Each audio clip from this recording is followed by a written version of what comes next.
Hey, good morning everybody. It's Jeff with Eagle Lodge Farm, and I'm coming to you this morning with sad, somber news for our farm.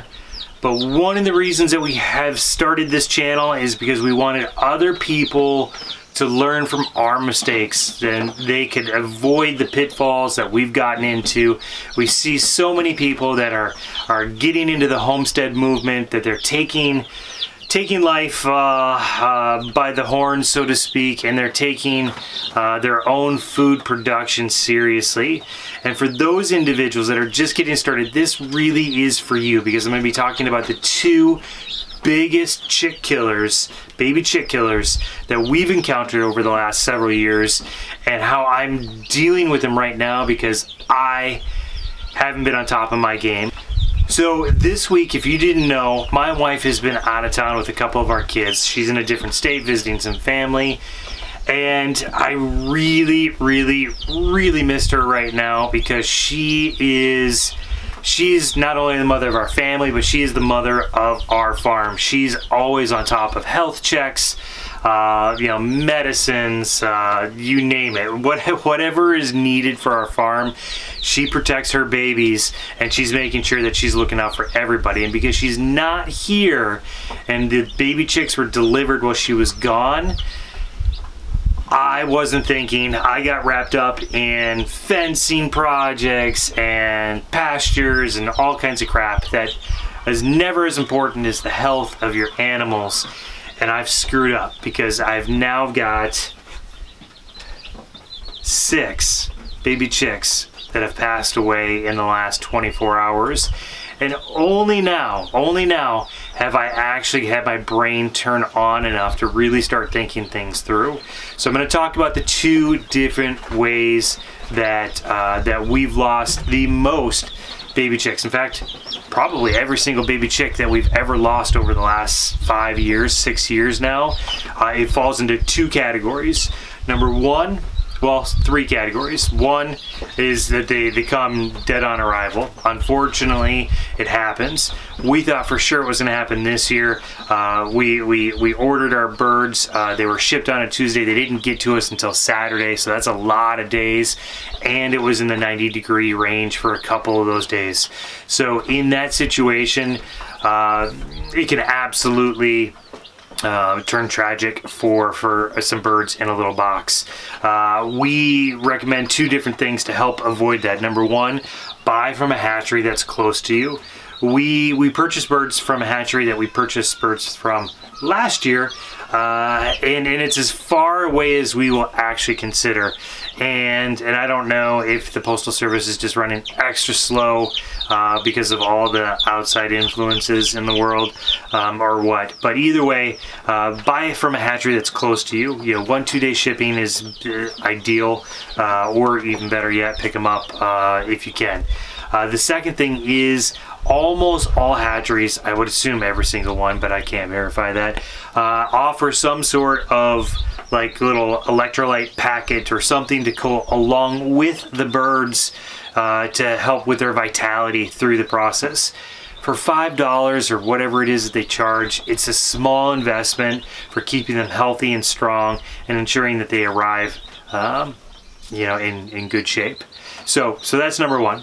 But once they get to your property, they fall into 2 buckets as far as I can recall.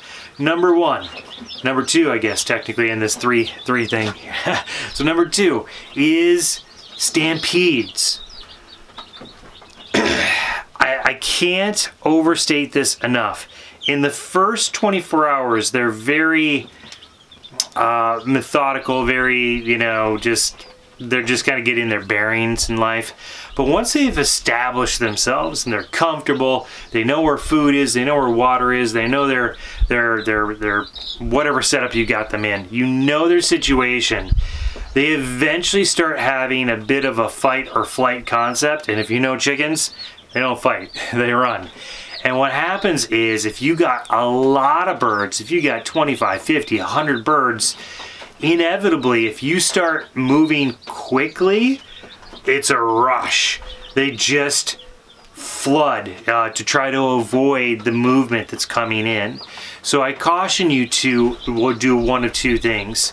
is either, again, move slowly or do two things at once. So in other words, food and water on different ends, so they're not all rushing. Because you know what happens, right? If the first 20 people in a crowded room see something coming, somebody else has got their head turned and they don't even know what's coming, and then they just run you over. Same thing happens with the chickens.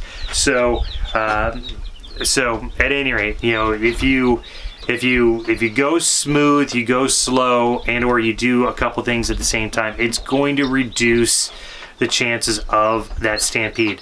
Then another time that's really, really, really relevant or really likely to occur is if they're really, really hungry.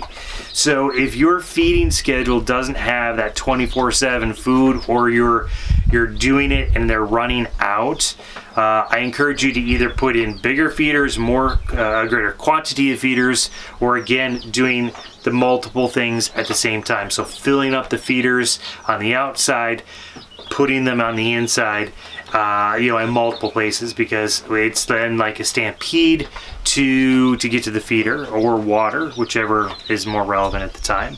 So that's the second thing.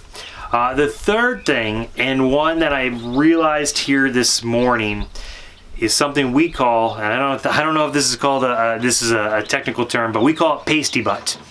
And what's pasty butt? Well, pasty butt is basically where when they poop, it gets stuck on the outside. Now, if you have a baby and it's being raised by their moms, the moms will actually clean that off, right? That's like good mom 101, right? I don't care if you're talking a human, a cow, or a chick. The moms are there to clean them up and make sure that they're taken care of. But if you're just buying a bunch of baby chicks, they don't have a mom on site to take care of that. That makes you the mom, whether or not you want that job or not. Because if you don't, you're going to end up being that farmer that looks like a commercial farmer, where you're just picking up babies and tossing them to the side. If you've seen any of those documentaries, you know exactly what I'm talking about. It's disgusting. But I digress. So what do you do about it? Well, come along with me here, because I'm going to go through the process of checking every single one of these chicks and determining, are they clean or are they dirty? And if they're dirty, they're coming inside with me. All right, so you can see this is the back end of a bird, and it's got dried, crusted poop, and is essentially what happens is they get backed up, and they can't actually relieve themselves. Just dawning on yet another thing. We got a little guy, Jackson, who has an ostomy, and it's the same. It's the reason he has an ostomy is that he has a medical condition where he physically cannot poop out of his anus. So he's got an ostomy to relieve the waste. If you can't get it out, it binds you up on the inside and ultimately turns catastrophic. So that's what we're dealing with here with pasty butt. So I'm going to start the process of sorting them out, and then I'm going to show you how we solve the problem when we actually find it. So here's the situation again. Pasty butt. This hasn't actually clogged, but it's stuck right here. So I'm gonna put this one into a box that basically tells me that I'm separating, basically clean and dirty. Here's another situation here where it just needs to be cleaned off. Not sure if this will actually focus or not, but that's another one. All right, so now I got them inside, and I've simply separated them from clean and dirty, if you will. And I got, what, 7 of them? I think I got 7 of them. So basically what I do is I come to a bathroom, come to a kitchen sink, whatever it is, and you're gonna just start by getting warm water. All right, so hopefully you can see this.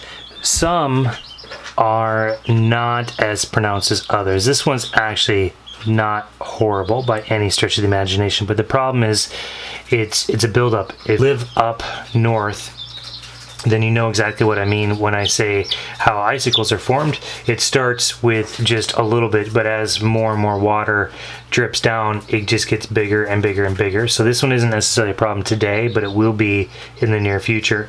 This is an actual problem to the point where it would actually potentially kill this bird within, I mean, even 24 hours. So either way, we're going to take care of them.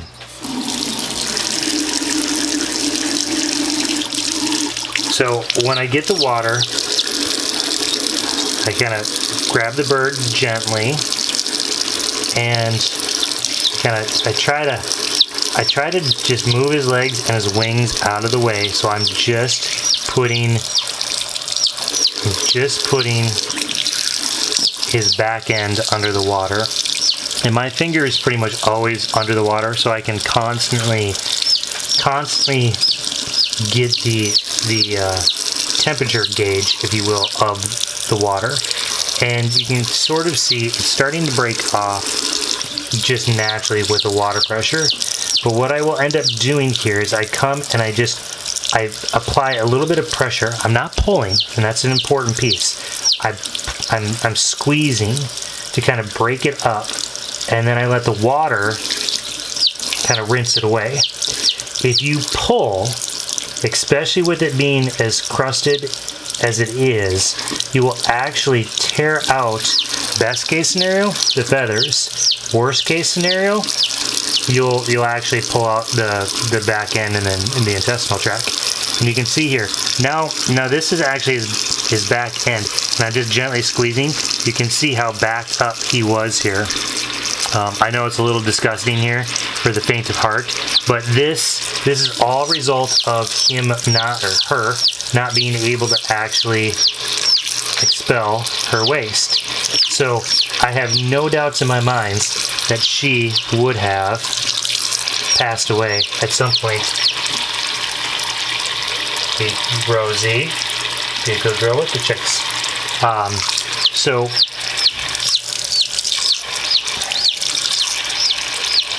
So again, I'm just trying to gently break it up, and here we're pretty good here. Now, she was pretty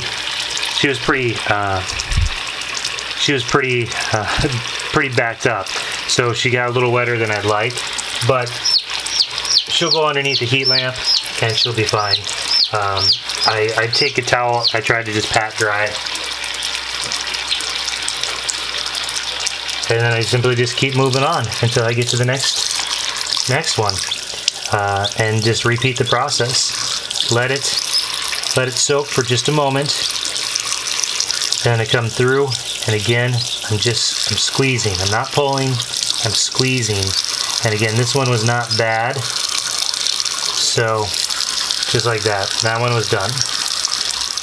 Alright guys, I hope that this has been a good visual for you. Again, the top 3 things that we can think of to help ensure your chicks have the best survival rate. Number 1, local order from a local hatchery.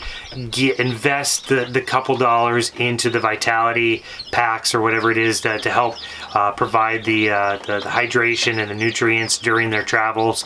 Number 2, be conscious of your movements. Too fast, one at a time in terms of food or water can be too much, and it can cause a panic and a stampede. So ensure they have enough space, go slow, and if possible, do 2 things at once so you're not just having a wave of birds running all over the place. And third, and that is what we just kind of did here, and that's checking for pasty butts.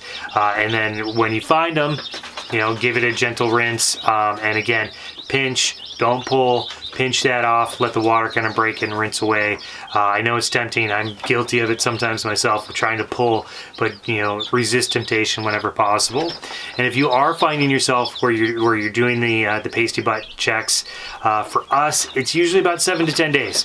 We make a habit, once a day we check, when we're on top of things. Once a day we check, and once you've had 2-3 days of no issues whatsoever, and it's about 7 to 10 days in, they're usually off the hook and don't have to worry about it anymore. So I hope that these lessons have been a blessing to you. If they have been, as always, we appreciate you. Like, subscribe, do all those things that help YouTube show these videos to more people. But you guys have a blessed day, and we'll talk soon.